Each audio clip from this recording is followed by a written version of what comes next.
it's Megan and I am back with another video. I know, I'm actually impressed with myself. I'm actually trying to keep to a video a week, give or take. It's happening. I knew it would, eventually. So if you've noticed, my background is different and the sound is probably also different. It's kind of more echoey in here.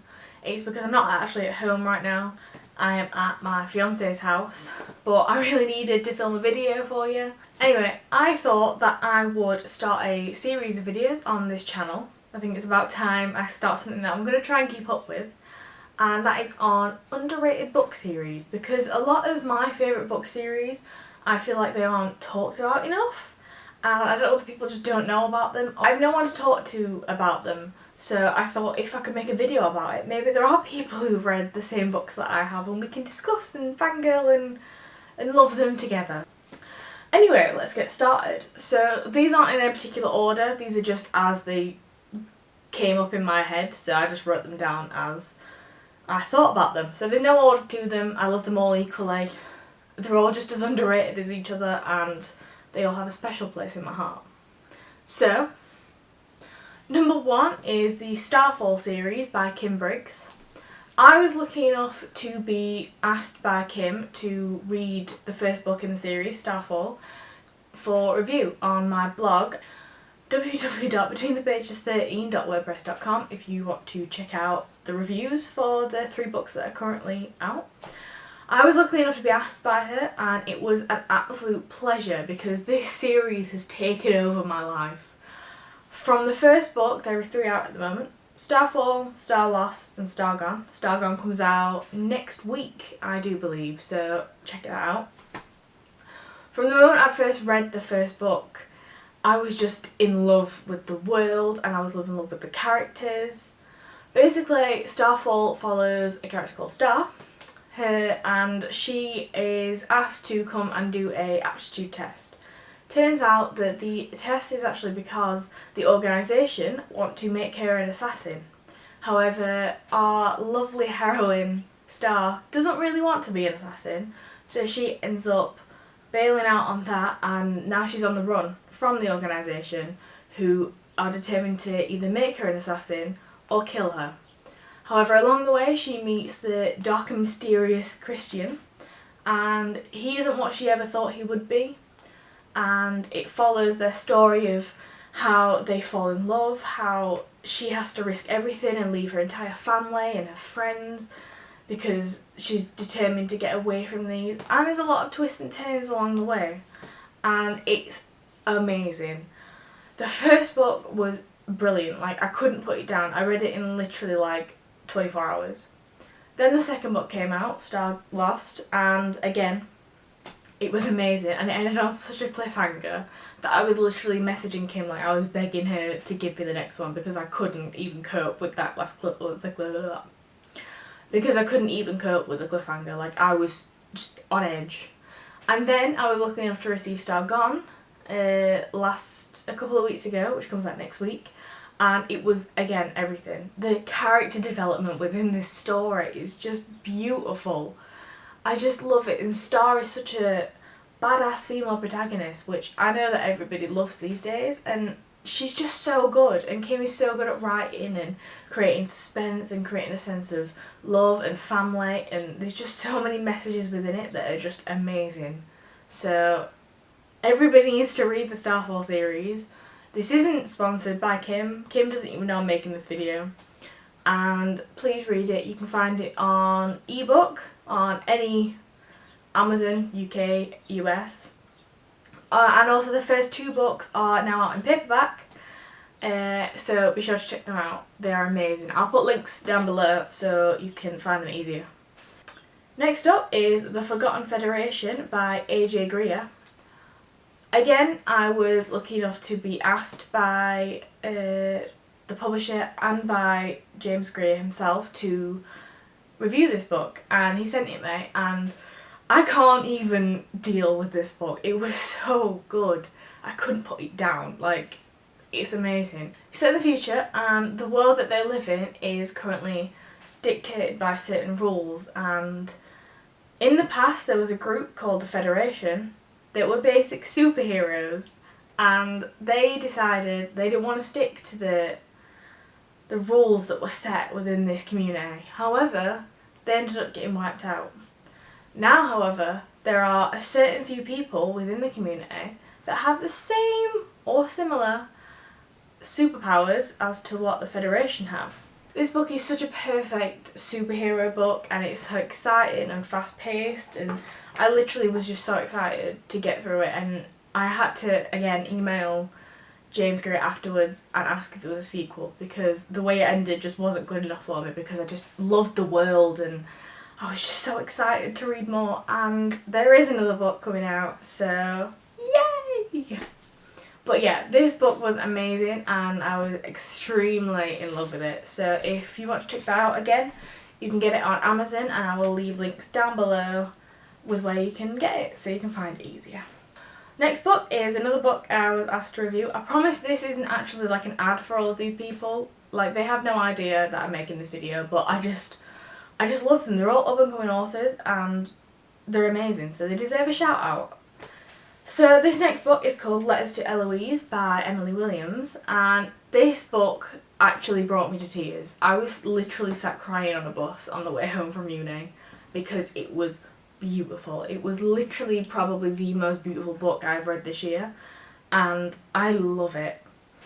This book follows the story of Flora, who is a university student and also a very surprised, expectant mother.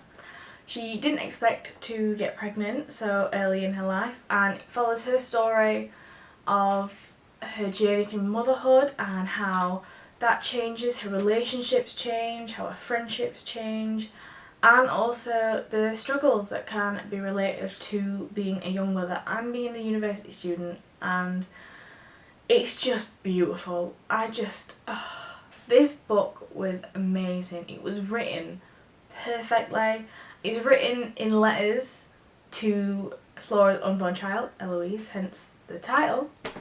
And it's just such a personal insight into Flora's life, and I just loved it. I loved how they included flashbacks into before she became pregnant, and how her parents' reaction to her being pregnant and her friends' reaction, they were just so real. The book felt unbelievably real, like it was happening to me myself, and I really loved that. It just gave such a nice atmosphere to the book and really let me immerse myself in it. And yes, I was crying absolute buckets by the end.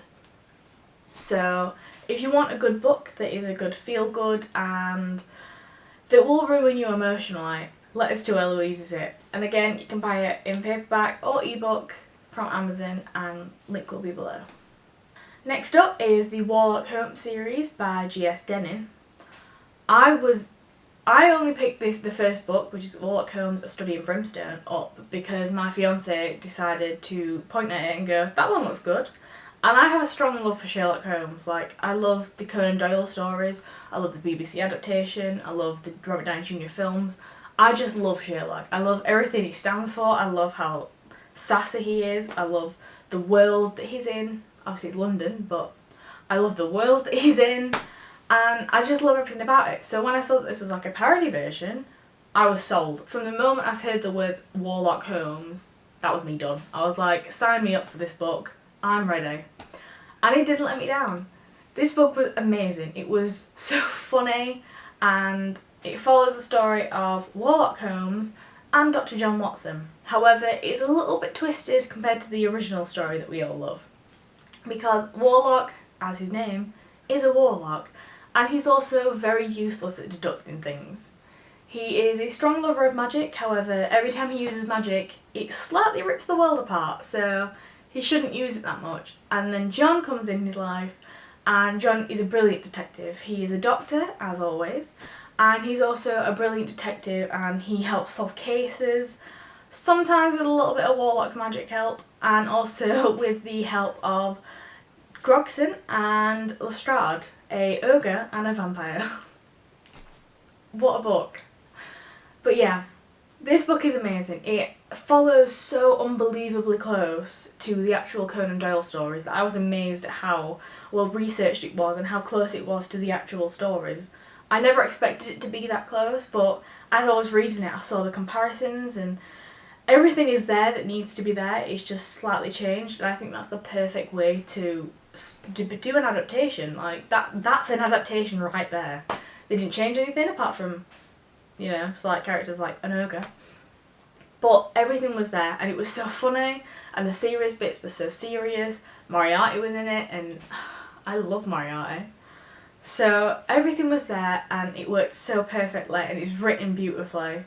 And yeah, it's just, if you love Sherlock Holmes and you like anything related to it, then this is the book for you. I actually recommended it to a person in Waterstones because they told me that their grandchild loved Sherlock Holmes, so I was like, get the book. Helping the community. But no, this is the perfect book for you, and again, you can buy it from basically all major outlets, but again, I will link below. Next up is The Last Boy and Girl in the World by Siobhan Vivian. I recently read this book. I literally finished it like last week, and this book changed my life. That sounds dramatic. Is it too dramatic? No, it's not too dramatic, because it did. There's a story of Keely, who lives in Aberdeen, and at the time Aberdeen is basically going under. And I don't mean like the economy's going bad. No, it's literally, it's drowning. Because something has happened, and not only is it flooding, but also people are trying to sell it from basically under the people's noses. And Keely's a teenage girl, and the book follows her struggle as she ends up having to face losing her family home, losing her family, losing her friends that she's always known, and leaving school all just before her graduation. It's a lot for her to deal with, and it's just such a perfect coming of age story, and a perfect example of just how young people can also have problems even if it doesn't seem it at the time. Like, a lot of the people within the book are really happy to end up leaving, however it shows just how sentimental your childhood home can be and how sentimental your childhood friends can be, and the struggles that related to also having your first love at the time of tragedy.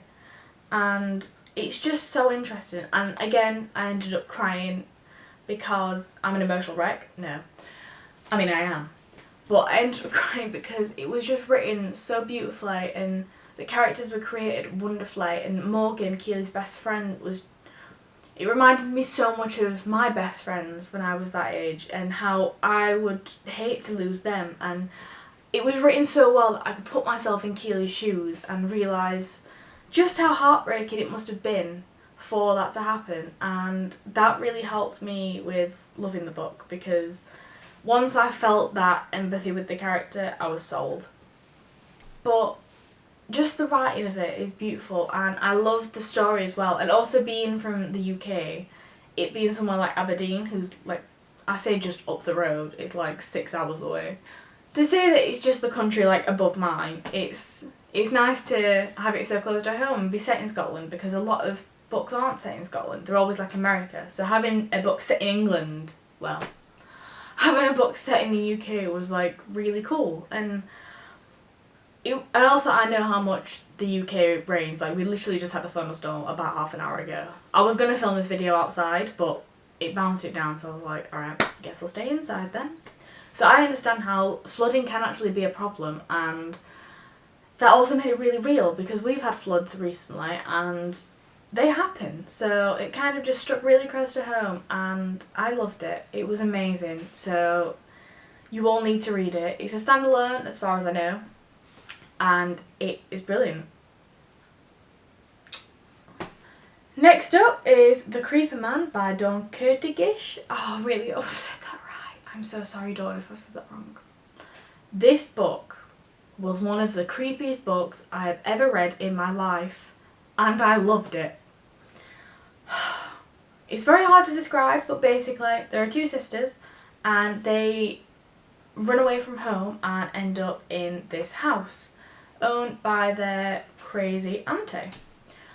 And then one day one of the sisters realises that the trees are moving closer, but she passes it off as nothing, and then every day a little bit closer, and it goes on from there, and a lot of creepy stuff starts happening in the house, and it blew my mind. The writing style is brilliant. If I had the book with me, I would show you, but the writing style is brilliant. It has little quotes at the top to kind of set the scene, and it has different fonts to represent different things happening. Like if something in the house is screaming, then it'll be a bigger font, or it'll be a smaller font if something's whispering, italics if it's creepy. The way it's written is brilliant, and I really loved that. Like, it really just set the scene for me, and I was just so in love. It really creeped me out in the best way, and I love when books creep me out because, not to brag, but I'm not a very easily scared reader because I like reading a lot of horror. However, this book blew me away. Like, I was amazed, and I don't feel like a lot of people talk about it. I feel like Dawn is such a good author. She also wrote The Dead House, if anyone's read that. That was also really good. But I feel like she's such a good author, and she just doesn't get the love she deserves. So, please read The Creeper Man if you want a good horror, a good psychological horror, and if you want to just be scared. If you're in America, then it's called And the Trees Crept In, I do believe, over there. I don't know why they changed the title. Also, this book cover is absolutely stunning. This was what drew me in. I saw the book cover and I was like, right, I'm getting it. It's just amazing. Like, please read it. Next up is Nosferatu by Joe Hill. So, if you've watched my previous videos, you all know my love for Joe Hill. He's Stephen King's son, and I love Stephen King, and I love Joe Hill, so this book was the first Joe Hill book I ever read, and I never ever am going to regret it because it was amazing. So yeah, it follows the story of a little girl called Victoria McQueen, and basically when she was younger she was kidnapped by a notorious murderer called Charles Manx. He has this imagination that will take him to Christmasland, and that is where he wants to take every child to keep them safe. However, Christmasland isn't a very nice place to live, and he ends up, it's just not nice. But he wants to take all the kids there, and it basically follows the story of Charles and Victoria and how Victoria has a skill of finding things. She gets on a bike and a bridge appears and she can go on it and find anything. Same way that Charles Manx does. He takes a child, and to get them safe, he finds Christmasland, and it's basically the story of how they come to be and the relationship between them both, as Victoria is the only child who ever got away from Charles, and he's not very happy by that. So he tries to hunt her down, and she's also in the midst of trying to hunt him down so she can save every child he's ever took, including her child. So it's amazing. Again, the master of horror has definitely got a protege in his child because it was so creepy and I was hooked from the first page and could not put you down. All I could think of was reading this book. And it's not a thin book, but I got through it so quickly and it's amazing. So if you really, really want a good horror book and you haven't read Nosferatu, it's spelled like this. It's not Nosferatu like the vampire, it's spelled like that. So look for that, because if not, you're not going to find it. So if you want a really good, again, psychological horror and you are not easily scared, then this is definitely the book for you. If you are easily scared, why not try it anyway? Just read it with the lights on. And don't get in any strange men's cars. That is life advice. Next up is the Die For Me series by Amy Plum. So this series I read a very long time ago, so I don't know how hazy my description of this book is going to be, and I'm not a very good describer anyway, as you've probably realised by the previous 7 books. But I read this when I was a lot younger, and this series, literally, I was hooked. I was the person who was queuing up on release day for the series, getting that book, coming home and then spending the entire day reading it. I once went out when the 3rd book was released and I made sure to get it on Kindle, even though I had the other 2 in book form, just because I didn't want to miss it on release day. So, addiction. So this book is set in Paris, which again, from the moment I love, because number one, I love Paris, and also not many books are set in Paris, so it's nice to have a different change. But this book is set in Paris and it follows our main character, and her discovery of a set of people called revenants who basically, they live their life to save people. They have an endless life, they die many times, and no matter how they die, they always come back. But they have to die saving people. For example, the first time we meet a revenant, he jumps in front of a train to save someone. He ends up dying, but then he ends up coming back to life. And the way it's written, it explains everything beautifully, way better than I do. And it explains everything beautifully, and the characters are so great, and the group of revenants are so selfless, and I loved how they were described and the morals behind them, and also the fantasy element, the fact that they die to save other people, but never die, they never stay dead. But no, it's such a good series. It's a set of 3 books, it's a trilogy. And they're completely finished now, so if you want to get them and binge read them, which is definitely recommended, because I had to wait a year for each book, so I was very, very upset. So yeah, so definitely check these out. Amy Plummer's also written other books, and she is such an amazing writer.